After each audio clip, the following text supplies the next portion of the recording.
Hello student, कैसे हो? उम्मीद करता हूँ अच्छे होंगे। तो आज के टॉपिक बात करें, अपना टॉपिक चल रहा है समांतर श्रेणी, पांचवी एक्सरसाइज। कल हमने 5.1 एक्सरसाइज कंप्लीट की थी, जिसमें हमने प्रथम पद क्या होता है, सारांतर क्या होता है, और साथ के साथ हमने थोड़ी सी जानकारी समांतर श्रेणी की जांच करने की पड़ी। ठीक है। और कल हमने इस सूत्र के बारे में भी थोड़ा सा आपको समझाया था और 2-4 पद भी बनाए थे, लेकिन आज इस सूत्र पर डिपेंडेंट पूरी प्रश्नावली है। ठीक है। तो आज का टॉपिक हम बहुत अच्छे से समझेंगे। कल एक बेसिक नॉलेज थी, आज एक पूरी एक्सरसाइज है। ठीक है। तो 5.2 प्रश्नावली है। यहाँ पर अगर हम स्टार्ट करते हैं, सीधा फॉर्मूला मैं बता चुका हूँ, इस फॉर्मूले से हमें सॉल्व करना है। बाद बाकी जानकारी समांतर श्रेणी की मैं अपनी पिछली वीडियो में आपको बता चुका हूँ। ठीक है। तो अगर यहाँ बात करें तो हम पहले क्वेश्चन से ही बात करते हैं। मैं क्वेश्चन नंबर फर्स्ट लेता हूँ और आपके लिए डिफिकल्ट क्वेश्चन में खुद सॉल्व कर देता हूँ। तो फर्स्ट का सेकंड नंबर है, जहां पर कोई एपी दे रखी है, कितनी दे रखी है, √2, 3√2, 5√2, कह रहा है इसका 18वां पद ज्ञात कीजिए। जैसा कि मैं कल आपको समझा रहा था कि हमें जब भी जरूरत पड़ेगी हम इस फॉर्मूले का कैसे इस्तेमाल करेंगे।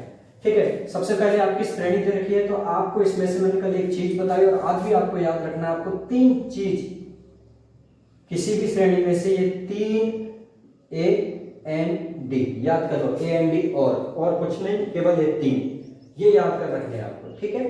तो आप ए देखो, ए क्या होता है हमारा प्रथम पद। प्रथम पद ए बराबर दे रखा है, जी दे रखा है। पहला पद जो होता है हमारा प्रथम पद होता है, कल हमने समझाया था। ठीक है। इसके बाद आता है एन पदों की संख्या।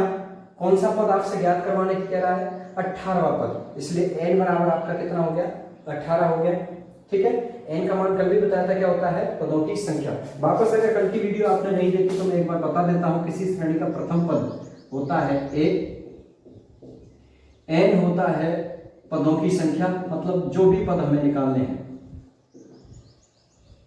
ठीक है। और डी होता है सारवंतर। सारवंतर का फॉर्मूला वैसे कल लिखा चुका हूं और मैं जब निकालूंगा तो आपको बताता हूं। तीसरी चीज चाहिए हमें डी, सारवंतर। मैंने कल बताया था सारवंतर हमेशा अगर ए बी दे रखी है तो दूसरे वाले में से पहला घटाते हैं। दूसरा मतलब A2 पद, A2 में से पहला पद A1 घटाते हैं। ठीक है। क्या निकला सर, 3√2 माइनस √2। 3√2 में से अगर इसके सामने कुछ नहीं, मतलब ये 1√2 है, 1 घटाएंगे तो कितने बचेंगे सर, अपने बचेंगे 2√2। ठीक है। आपके पास ए भी है, एन भी है, डी भी है। आपको ज्ञात करना है 18वां पद। तो हम जानते हैं 18वां पद ज्ञात करने के लिए एनवां पद, 18 की जगह अगर एन लिखोगे तो क्या लिखेंगे, एनवां पद। और एनवां पद ज्ञात करने का सूत्र ये रहा। एनवां पद ज्ञात करने का सूत्र क्या है, कहां पे हमारा, ये रहा, ए एन बराबर, तो ये फॉर्मूला हम लिख लेते हैं, ए प्लस एन माइनस 1 डी। सूत्र ये था हमारा। चाहो तो यहां लिख दो कि हम किस सूत्र से निकाल रहे हैं, लिख दिया सर, सूत्र ये था। आपको पद निकालना है 18, तो जो चीज हमारे पास ए की दे रखी है उसकी जगह लिखते चलो, एन की जगह 18, मतलब 18वां पद आप याद कर रहे हो। ए कितना है हमारा, √2 प्लस ये n-1 डी वाला सिस्टम मैंने कल भी बताया था कि डी हमेशा n से 1 कम होती है। इसको मैंने कल आपको डिटेल से समझाया था, तो मैं यहां डायरेक्ट ही करूंगा। n-1, n में से 1 कम, 18 का 1 कम कितना हुआ, 17 हुआ। और डी कितना है हमारा, डी है हमारा 2√2। कोई दिक्कत नहीं, ये √2 का √2 है। ठीक है। प्लस बाहर वाली संख्याओं का गुणा हो जाएगा, 17 दूनी 34 √2, ये 34 है, ये 1 है, कितने हो गए सब, 35 √2। ये हमारा हो गया आंसर। तो पहले नंबर के सारे प्रश्न आपको इस तरीके से करने हैं। छोटा सा सवाल है जहां हमको ए भी दिया है, एन भी दिया है, डी भी दिया है, और कोई भी पद पूछ लेगा। ये 18वां, 28वां होता, 38वां होता, 48वां होता, कोई सा ही होता, हम निकालते ऐसे। ठीक है। क्वेश्चन नंबर 2 का पहला प्रश्न कह रहा है एपी मतलब आपकी समांतर श्रेणी 21, 18, 15 डैश का कौन सा पद -81 है। कौन सा पद, आपको पद के बारे में नहीं पता तो पद के बारे में हम क्या मान लेते हैं, n मान लेते हैं। तो यहां लिख लेता हूं, माना AP का n पद को क्या लिखते हैं हम, an, कितना है -81। ठीक है, कोई दिक्कत नहीं। यहां से हमें पता है a प्रथम पद कितना है, आप अपने निकाल सकते हो। प्रथम पद कितना है 21, सार्वंतर d निकाल सकते हो क्योंकि n तो दे नहीं रखा। ठीक है, सार्वंतर d निकाल सकते हो। d का सूत्र क्या है, a2 -a1, दूसरे में से पहला घटाना है, मतलब 18। ये जरूरी नहीं है कि आप लिखो, मैं थोड़ी देर आपको समझा रहा हूं। आपको दूसरे में से पहला घटाना है। 18 में से 21, 18 में से 21 नहीं घट सकते, लेकिन 21 में से 18 घटने के बाद 3 बचे, जो कि 21 माइनस किया तो माइनस है, 3 ही बचेंगे, 8 3 11। ठीक है, a आ गया, d है, लेकिन n नहीं है। अगर n नहीं है तो कोई ना कोई सूत्र वाली संख्या हमको दे रखी होगी। मैंने जैसा कि आपको बताया, आपको 3 चीज चाहिए, एंड, a एंड d। अगर a एंड d तीनों दे रखी है तो फॉर्मूला सीधा यूज करना है उसकी तरह, पिछले वाले क्वेश्चन की तरह। अगर इन तीनों में से कोई भी गायब दे रखा है तो कुछ ना कुछ हिंट भी दे रखी होगी। हिंट क्या दे रखी है आपको दे रखा है, सूत्र दे रखा है an बराबर -81। an का formula a plus n minus 1d बराबर -21। a का मान रखो, कितना है साहब, 21 है, सॉरी -81 है। n का मान नहीं दे रखा, इसलिए n वाला पद सेम टू सेम रहेगा। d का मान दे रखा है, वो कितना है, -31 बराबर -81। ओके, अब क्या करोगे आप, n वाले पद को यहीं छोड़ो। मैंने n वाले पद को कहीं नहीं ले जा रहा, ये यहीं की यहीं है। 21 को मैं दूसरी तरफ ले जा रहा हूं, 21 को दूसरी तरफ ले जाऊंगा। 21 इधर प्लस का था, माइनस का हो गया, और ये आपके हो गए 102 किसके, माइनस के। अभी आपको n का मान निकालना है, इसलिए अब धीरे धीरे n के पद में से सारी संख्याओं को एक तरफ ले चलो। पहले गुणा वाली संख्या, -3 इधर गुणा हो रहा है, -3 उधर जाके भाग लगाएगा, माइनस से माइनस गया, 3 से काटेंगे, 3 3 9, 3 चौक 12, शायद मेरे को ऊपर ले लेना चाहिए। अब हो गया, n-1 बराबर आ गया आपका 34। n बराबर कितना आएगा, 34, -1 इधर गया तो प्लस का हो गया, कितने हो गए, 35। इसका मतलब कौन सा पद -81 था, ठीक है, 35वां पद। तो क्या लिखोगे, अतः AP का 35वां पद -81 है। ठीक है, छोटा सा ही सवाल है, मैं वापस से एक बार रिपीट कर देता हूं आपको। AP दी गई है, कह दिया इसमें से हमें 3 चीज होती है, A एंड D, इनमें से कोई सा भी गायब देगा तो हमें कहीं ना कहीं फॉर्मूला सेट करके देगा। ऐसे क्वेश्चन बहुत सारे आने वाले अभी। ठीक है, ये तो एक शुरुआत है जहां पे इसने पूछ लिया कौन सा पद, मतलब आपको पदों की संख्या के बारे में नहीं पता तो आप उस पद को क्या मानोगे, n। इसका मतलब हमने लिख लिया यहाँ कि AP का n वां पद मान लिया, an बराबर कितना है, n वां पद मतलब ये है, a दूसरा पद होता है 82, हमको कंफर्म होता तो। ठीक है, लिख लिया। बाद बाकी और क्या दे रखा था, AP में से क्या निकाल सकते हो आप, प्रथम पद निकाल लिया, सार्वंतर भी निकाल लिया। बाद बाकी जब an बराबर दे रखा था, ठीक है, तो an के बाद फॉर्मूला खोला, खोलने के बाद यहाँ पे मान रखे, ठीक है, और धीरे धीरे आप सॉल्व करना जाते हो, 10th स्टैंडर्ड में हो, अपन क्वेश्चन अपना सॉल्व कर ले। क्वेश्चन नंबर 2 का ही क्वेश्चन नंबर 4 है, जो कह रहा है कि क्या समांतर श्रेणी का कोई पद -150 है। कोई पद का तो बताया नहीं इसने, तो मान लेते हैं कि माना AP का n वां पद माना है, केवल हमने an बराबर कितना है, -150 दे रखा है। अगर प्रथम पद की बात करें हम, तो प्रथम पद हमारा a बराबर यहां से कितना दे रखा है, 11। सार्वंतर की बात करें, सार्वंतर d बराबर क्या है, दूसरे में से पहला घटाना है, 8 - 11 करेंगे, 11 में से 8 गए तो -3। ठीक है, क्वेश्चन वही है, सॉल्व वैसे ही करना है, केवल लास्ट में जाके जो भी है मैं बताऊंगा क्या है।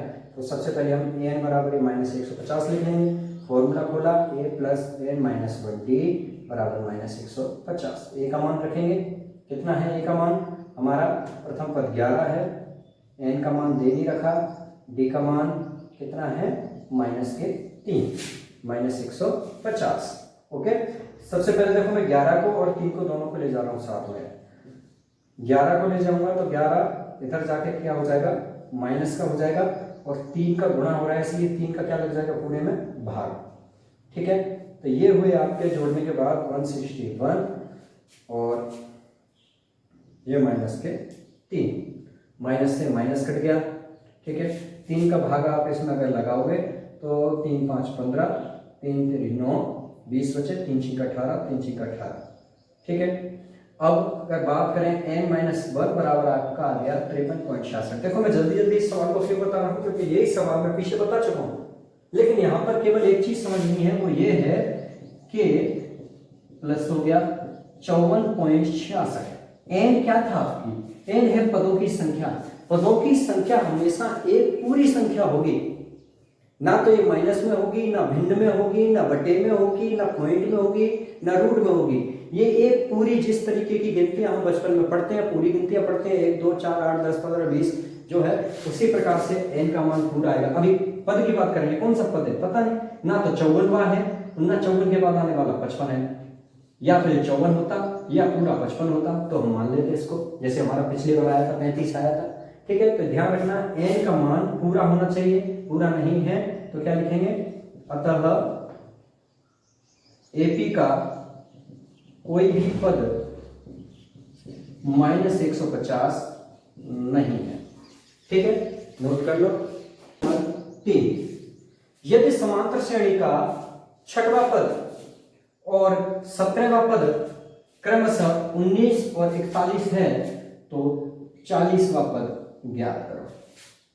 क्या दे रखा है इसमें, जो दे रखा है पहले को नोट कर लेते हैं। इसने कहा 6वां पद, 6वें पद को आप क्या रखोगे, A6 बराबर कितना दे रखा है, 6वां पद का मान पहले होगा, क्रमशः लगा हुआ है इसलिए 19। ठीक है, और दूसरा दे रखा है 17वां पद। ठीक है, 17वां पद कितना दे रखा है, 41। ठीक है, अगर हम बात करें 6वें पद की, A6 बराबर 19 है। A6 का फॉर्मूला कल मैंने बताया था, सीधा सीधा कैसे निकालते हैं, हमें a प्लस d करना है, और d कितना होता है, n से 1 कम, n कितना है 6 से 1 कम, a प्लस 5d बराबर 19। समीकरण हो गया 1, क्योंकि इनके अलावा कुछ नहीं लिखा। दूसरा दे रखा है A17 बराबर 41, ये दे रखा है A17 मतलब a प्लस 17 का कितना हो गया 16d, 1 कम d कर देते हैं, बराबर 41। समीकरण नंबर 2। अब आपको क्या करना है, यहाँ पे देखो पहले देख लो इनमें से a में या d में कोई बराबर है, a और a दोनों बराबर हैं, इसलिए बड़े में से छोटा, बड़ा कौन 41 वाला है, तो आप समीकरण 2 में से यहाँ लिख दोगे, समीकरण 2 से 1 को घटाने पर, वापस सुन लो, देखो सबसे पहले जो दे रखा था 6वें की, हमने 6वां दे दिया, 17 का 17वां दे दिया, और लिखना चाहो 40वें की कह रहा है, A40 ये ज्ञात करना है तो ये भी यहाँ लिख लिए, तीनों लिख लिए। अब A6 दे रखा था, A6 का फॉर्मूला खोलूंगा तो a प्लस 5d आएगा, अपने उस फॉर्मूले से क्या होता है, फॉर्मूला n पद का a प्लस d जो होती है वो n में का 1 कम होती है। ठीक है, तो मैं सीधा फॉर्मूला लिख लिया, a प्लस n-1 मतलब 6 - 1 5d 19 था, बराबर में समीकरण 1 बन गया। इसी तरीके से 17 वाला था, ये 17 का a प्लस 16d हो जाएगा, बराबर 41। समीकरण 2। अब समीकरण 2 में से आपको एक घटाना है। इस टाइप का जो भी क्वेश्चन आएगा वो आपको इसी तरीके से करना है। ठीक है, कोई बदलाव नहीं करना, यही केवल संख्याओं का बदलाव होगा, पदों का बदलाव होगा, बाकी का कुछ बदलाव नहीं होगा।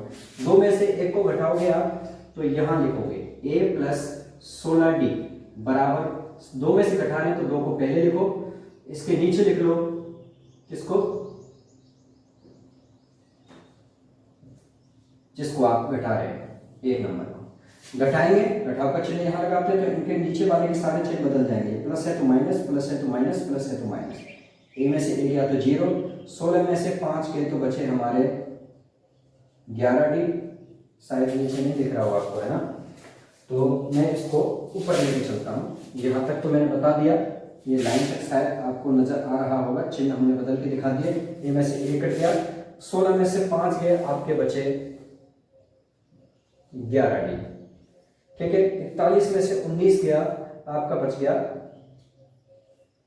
कितना, आप देख लो, 1 और 1 2, 2 यहाँ हो गए 2, 22।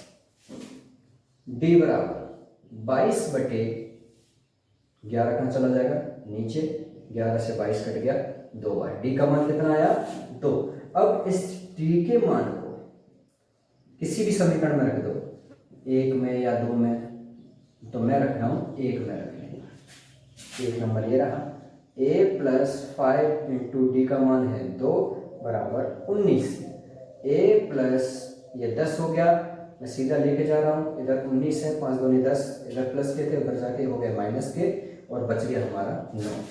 इसका मतलब a बराबर हमारा आ गया 9 और d बराबर हमारा आया कितना, अभी 2। हमें क्या निकालना है 40वां पद। तो a 40 बराबर सूत्र क्या होगा, a + 40 का 1 कम 39, d a का मान 9, 39 गुणा d का मान 2, 39 दूनी 78, 88 87, कितने हुए 87। तो a 40वां पद कितना आ गया 87 आ गया। ये आपका क्या हो गया, आंसर हो गया। ठीक है, तो इस टाइप से ही आपके कई क्वेश्चन हैं। क्वेश्चन नंबर 3 मैंने बता दिया, चौथा भी इसी प्रकार से है, 5वां भी इसी प्रकार से है।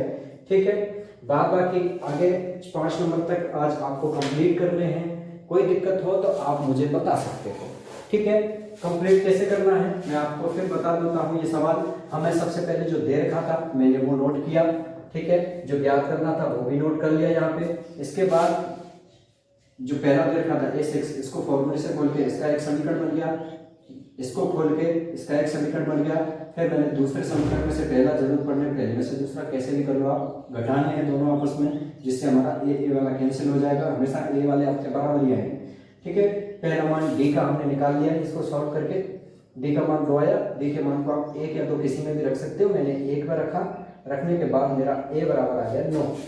ए बराबर मेरा 9 था, डी बराबर 2 था, दोनों मैंने एक साथ लिखे। मुझे क्या ज्ञात करना था 40वां पद, मैंने 40वां पद भी आपका ज्ञात कर लिया। ए + 39d मान रख दिया और अपना 40वां पद जो आया वो कितना आया 87 आया। ठीक है, तो डेली अपडेट्स के लिए मैं बार बार कह रहा हूँ आप चैनल को सब्सक्राइब कीजिए, जिससे आपको हर रोज नई क्लासेस मिलती चले। तो आज के लिए इतना ही काफी है। आपको ये 5 क्वेश्चन करने हैं, बाकी मिलते हैं फिर अगली वीडियो में। इसका पार्ट 2 लेकर के आएंगे, जिसमें अपन 5 वीडियो को कंप्लीट कर देंगे। ठीक है, तब तक के लिए जय हिंद।